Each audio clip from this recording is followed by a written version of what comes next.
Hello പണിപ്പാളി ചെറുതായിട്ടൊരു പണിപ്പാളി ഒരു കേക്കാണത്. നിങ്ങൾക്ക് കാണുമ്പോൾ തന്നെ മനസ്സിലാവും കേക്കിൻ്റെ മുകളിലുള്ള ഒരു ഡിസൈനിങ് അത്ര ഭംഗിയായിട്ടില്ല.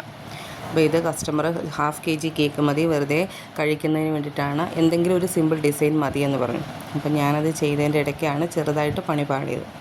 ഒരു ടോപ്പ് കേക്കിൻ്റെ ടോപ്പ് നന്നായിട്ട് നമ്മൾ ഫിനിഷ് ചെയ്തെടുക്കണം. സൈഡ് നമ്മൾ ഇതുപോലെ ഗ്രാസ് നോസിൽ വർക്ക് ചെയ്യുന്നതുകൊണ്ട് ഓവർ ക്രീം ആകാതിരിക്കുന്നതിന് വേണ്ടിയിട്ട് അങ്ങനെ അധികം ക്രീം കൊടുത്ത് ഫിനിഷ് ചെയ്യുന്നില്ല. അതിന് ശേഷം നമ്മൾ ലൈറ്റായിട്ട് ഒരു യെല്ലോ കളറാണ് സൈഡിൽ ചുറ്റും നമ്മൾ ഇതുപോലെ ഈ ഗ്രാസ് നോസിൽ വെച്ചിട്ട് നമ്മൾ ഫിനിഷ് ചെയ്ത് കൊടുക്കുകയാണ്. ഫുൾ നമ്മളിത് വെച്ചിട്ടാണ് ചെയ്യുന്നത്. അതിനുശേഷം ടോപ്പിലാണ് നമ്മൾ ചെയ്യുന്നത്. ടോപ്പിൽ ചെയ്തപ്പോഴാണ് ചെറുതായിട്ടൊന്ന് സ്ലിപ്പായത്. നമ്മുടെ ക്രീം അത്യാവശ്യം ഒന്ന് ചെറുതായിട്ടൊന്ന് ലൂസാകുകയും ചെയ്തു. അതുകൊണ്ടാണെന്ന് തോന്നുന്നു നമ്മൾ സൈഡ് ചെയ്ത് അതിൻ്റെ ഇടയ്ക്ക് ഫോൺ പിടിക്കുകയും എല്ലാം കൂടി വന്നു കഴിഞ്ഞപ്പോഴത്തേക്കും ടോപ്പിൽ ആ ഒരു ഡിസൈനിങ് അത്ര റൗണ്ട് അല്ലാതെയാണ് നമുക്ക് കിട്ടിയത്. പക്ഷെ അത് ഫൈനലി ഒന്ന് മേക്കപ്പ് ചെയ്ത് എടുത്തു. അത്യാവശ്യം തരക്കേടില്ലാത്ത രീതിക്ക് നമുക്കത് ചെയ്തെടുക്കാൻ പറ്റി. വളരെ സിമ്പിളായിട്ട് ചെയ്യാൻ പറ്റിയൊരു കേക്കായിരുന്നത്.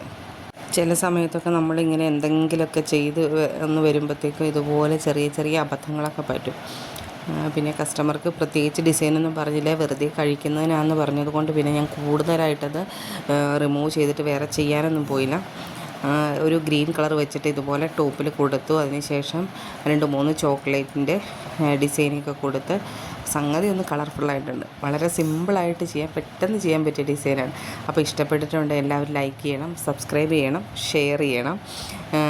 ഇനി നെക്സ്റ്റ് ടൈം നല്ലൊരു കേക്ക് ഡിസൈനുമായിട്ട് നമുക്ക് വീണ്ടും കാണാം. ഇനി ഫോട്ടോ എടുത്ത് കഴിഞ്ഞപ്പം അത്ര കുഴപ്പമൊന്നും തോന്നിയില്ല. ഫൈനൽ ഡിസൈനിങ് ഒക്കെ കഴിഞ്ഞ് ഫോട്ടോ എടുത്ത് കഴിഞ്ഞപ്പം നന്നായിട്ട് തന്നെയാണ് തോന്നിയത്. അപ്പം നെക്സ്റ്റ് വീഡിയോ ആയിട്ട് വീണ്ടും കാണാം. ബൈ.